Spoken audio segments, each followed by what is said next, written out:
छत्ता आखिर किसका? ये एक बड़ी ही मज़ेदार कहानी है। क्या तुम जानते हो कि मधुमक्खियों की तरह दो तरह के कीड़े होते हैं? ये देखने में काफ़ी कुछ मधुमक्खियों की तरह होते हैं। एक होते हैं बर और दूसरी होती है ततैया। पता है, तीनों की एक खास बात होती है जो बिल्कुल एक जैसी होती है। तीनों जब डंक मारते हैं तो बुरी तरह दर्द होता है। हाँ, तो हुआ ये कि मधुमक्खियों और बरों में एक बार जोरदार लड़ाई हो गई। दोनों कह रहे थे कि शहद से भरा हुआ छत्ता उनका है। आखिरकार मामला अदालत तक पहुंच गया। अदालत में न्यायाधीश की कुर्सी पर एक ततैया बैठा हुआ था। बर और मधुमक्खियां दोनों ने अपनी अपनी बात जज साहब को समझानी चाहिए, लेकिन काफ़ी देर तक कोई नतीजा नहीं निकला।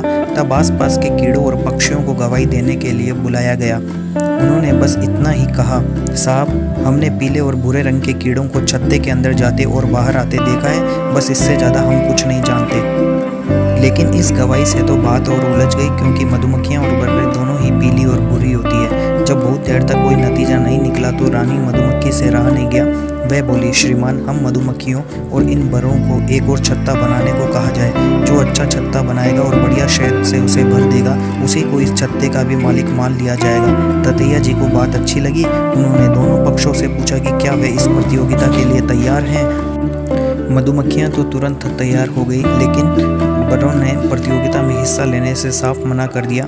उनको पता था कि वे चाहे कुछ भी कर लें, लेकिन शहद का छत्ता कभी भी नहीं बना पाएंगे। बरों ने जैसे ही इस बात के लिए मना किया, जज साहब समझ गए कि छत्ता मधुमक्खियों का ही है, और इस तरह से इस गंभीर समस्या को सुलझा लिया गया।